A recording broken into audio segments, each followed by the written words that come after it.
देखिए, लूसीफर 2 एमपुरान के हर promotional event में मोहनलाल सर और पृथ्वीराज कुमारन कहते हुए सुनाई पड़ रहे थे कि उन्होंने इस फिल्म का जो है ऑलमोस्ट जितना भी बजट है वो इस फिल्म के लिए लगाया है।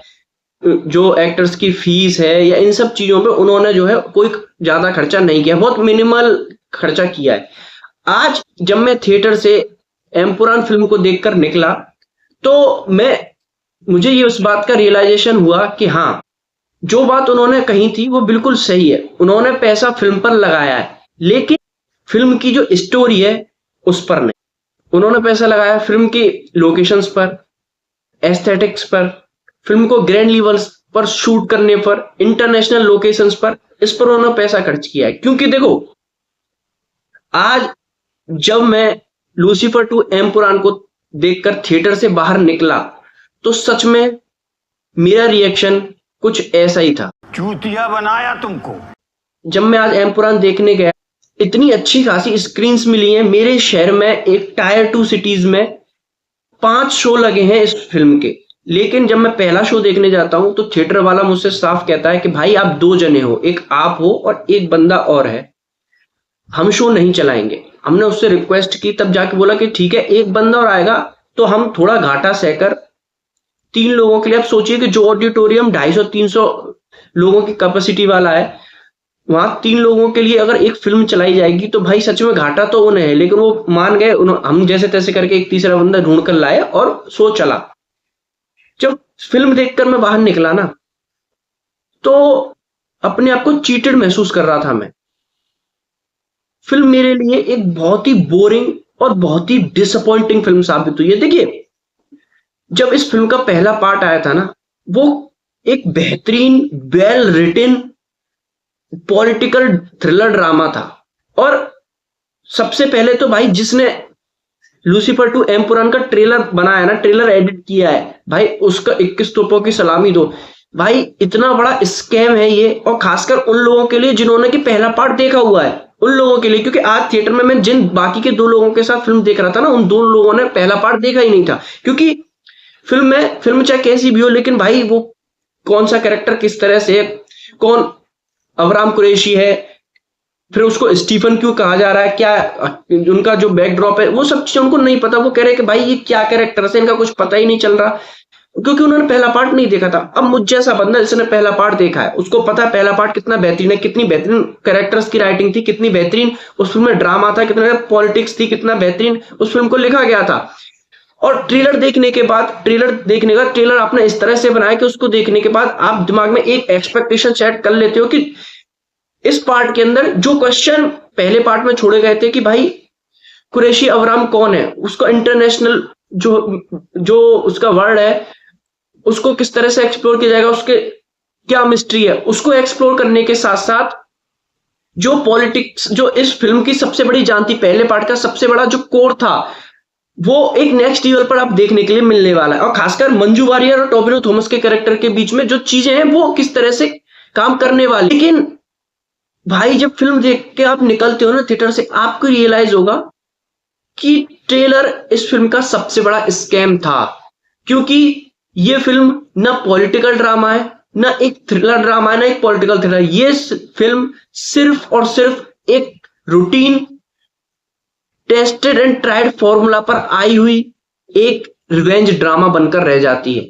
जी हां, आपने सही सुना, मलयालम फिल्म इंडस्ट्री की एक सबसे बड़ी फिल्म इस साल की, जिसका पहला पार्ट इतना बेहतरीन था, वो सेकंड पार्ट की स्टोरी एक रूटीन, एक टेस्टेड एंड ट्राइड फॉर्मूला की एक रिवेंज ड्रामा लेकर आते हैं, और जिसका एग्जीक्यूशन भी उस लेवल का है कि शुरू के 1 घंटे में मैंने नींद मारी है। जी हां, देखो पहले पार्ट, अब मैं आपको बता दूं कि पहला पार्ट जो था लूसीफर 1 जो थी, उसमें मोहनलाल सर जी का जो कैरेक्टर था उसकी एंट्री ही आधे पौने घंटे बाद होती है। लेकिन उस फिल्म की राइटिंग इतनी बेहतरीन थी कि उससे पहले उन आधे घंटे 45 मिनट में उनकी एंट्री से पहले जो चीजें चल रही होती हैं वो इस लेवल पर एंगेजिंग चल रही होती हैं कि जब मोहनलाल सर का कैरेक्टर एंट्री लेता है तो जो हाई मूवमेंट्स मिलते हैं, जो गूजबम्स मिलते हैं ना, वो बहुत बेहतरीन तरीके से काम करते हैं। लेकिन यहाँ आज इस फिल्म में मोहनलाल सर का कैरेक्टर जो है वो 1 घंटे के बाद एंट्री लेता है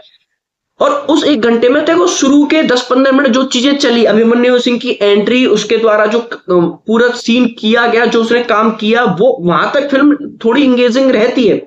उसके बाद फिल्म इतनी स्लो और इतनी बोरिंग हो जाती है कि मैं भाई 1 घंटे सोया हूं।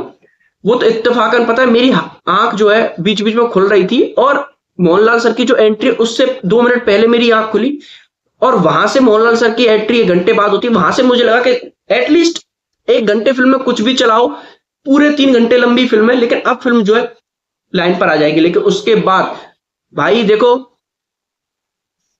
आप अगर मोहनलाल सर के भी बहुत बड़े वाले फैन हो ना, तो मैं आपको एक बात बता दूं कि एक लीड एक्टर, एक इतना बड़ा सुपरस्टार जिसके नाम पर फिल्म चल रही है, जिसके नाम पर पहला पार्ट चला, पहले पार्ट में जिसका काम भरपूर था, उसके ब्याह पर आप सेकंड पार्ट बना रहे हो, उसका मैं अब तक डिसाइड नहीं कर पाया हूं कि भाई उसको जो स्क्रीन स्पेस फिल्म में मिला है, उसको मैं एक्सटेंडेड कैमियो कहूं कहूं क्या? क्योंकि देखो 1 घंटे बाद उसकी एंट्री होती है, और इंटरवल तक सिर्फ 3 सीन में, और इंटरवल के बाद सेकंड हाफ में वो बंदा सिर्फ 4 सीन में, टोटल 7 सीन, और वो भी जो वो सीन है लगभग 5 से 7 मिनट के होंगे, उनमें दिखाई देता है।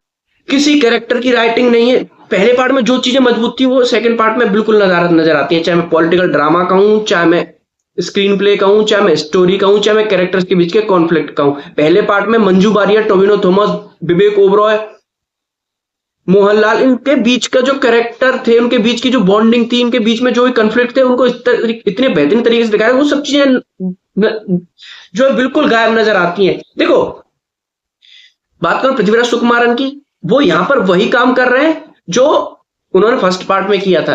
क्लाइमैक्स में आते हैं, मारधाड़ करते हैं और निकल जाते हैं। लेकिन यहाँ एक एंगल उनके साथ जोड़ा गया है कि जो मैंने शुरू में बताया कि जो रिवेंज ड्रामा देखने के लिए मिलता है, वो पृथ्वीराज सुकुमारन के कैरेक्टर के लिए ही देखने के लिए मिलता है। तो बात करूं विलेन की, भाई देखो अभिमन्यु सिंह इसमें विलेन के कैरेक्टर में देखने के लिए मिलता है, और वो बंदा पूरी 3 घंटे की फिल्म में सिर्फ 3 सीन्स के लिए था। पहला स्टार्टिंग में जो उसको एंट्री दी है, जो एंट्री में उसने जो काम किया, जो उससे पिक्चराइज किया गया, बहुत अच्छा लगता है। सेकंड हाफ में 1 सीन में आता है, लास्ट में क्लाइमैक्स में मरने के लिए आता है, खत्म। भाई इससे कहीं लाख गुना अच्छा कैरेक्टर ना विवेक ओबरॉय का लिखा गया था, मजबूत था। एटलीस्ट एक पॉइंट पर आकर मैं उस बंदे से, उस कैरेक्टर से नफरत करने लग गया था। तो भाई ये जो फिल्म है, अगर आपने लूसीफर देख ली है ना, लूसीफर देखी है, तो ये फिल्म आपको बहुत जो है बिलो एवरेज और बहुत बोरिंग लगने वाली है। मैं आपको क्लियरली बता रहा हूं, क्योंकि जो एक्सपेक्टेशन इस फिल्म से थी पहला पार्ट देखने का, वो कहीं भी मैच करते नजर नहीं आती। हाँ, सिनेमेटोग्राफी अच्छी है, एक्शंस अच्छे हैं, स्टाइल है फिल्म के अंदर, पृथ्वीराज सुकुमारन, मोहनलाल सर दोनों बड़े डेशिंग लग रहे हैं। इसके अलावा फिल्म की जो कोर चीजें वो कहीं भी काम नहीं करती, वहां उनसे जो है बहुत बुरी तरह उनको नदारद कर दिया गया फिल्म के अंदर। आशा आपने फिल्म देख ली, आपको कैसा लगा मुझे कमेंट बॉक्स में लिखकर जरूर बताइएगा। आपका क्या टेक बनता है, और वीडियो अच्छा लगा, ऑनेस्ट लगा हो तो लाइक कर दिएगा, चैनल को सब्सक्राइब कर लीजिएगा, आपके सपोर्ट की जरूरत है। मिलता हूं बहुत जल्द नेक्स्ट वीडियो में, तब तक के लिए stay happy and keep smiling.